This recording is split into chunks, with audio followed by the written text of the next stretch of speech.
Bonsoir Lucille. Bonsoir Emmanuel, bonsoir à tous. Alors, on se focalise d'abord sur ce bateau qui était très symbolique, qui est toujours très symbolique depuis avant-hier.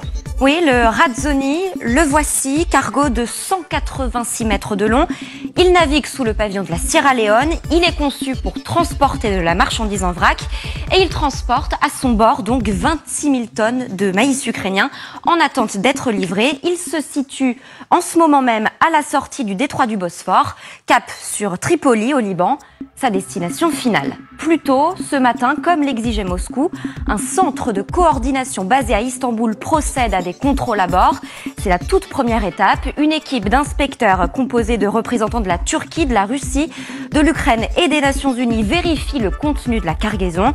Ils veulent s'assurer que seules des céréales sont transportées.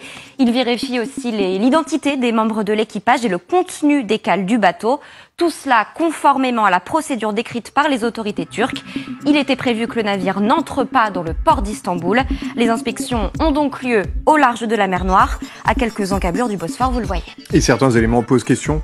Oui, dans la nuit de lundi à mardi, aux alentours de 23h, le cargo disparaît subitement des radars. Il se trouvait alors au large des côtes roumaines, soit aux 2/3 de sa traversée, lorsqu'il déconnecte le système d'identification automatique. C'est ce qui nous permet de suivre sa trajectoire. Il ne se reconnectera pas avant 7h hier matin, soit quasiment toute une nuit en discrétion.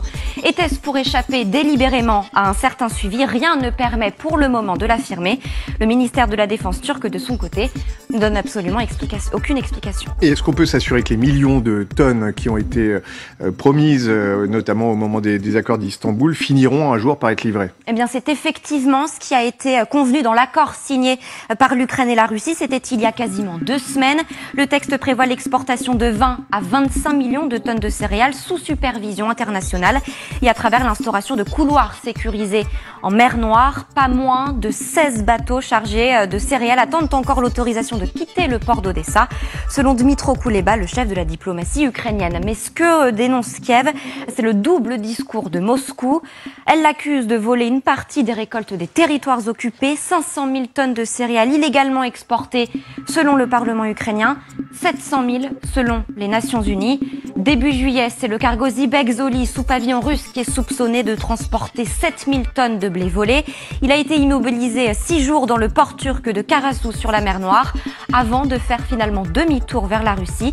Et plus récemment, samedi dernier, le Laodicea, un cargo battant pavillon syrien chargé de 5 000 tonnes d'orge et 5 000 tonnes de farine de blé, a été saisi au Liban pour les mêmes raisons. Il a finalement été autorisé à rejoindre sa destination finale, la Syrie, faute de preuves.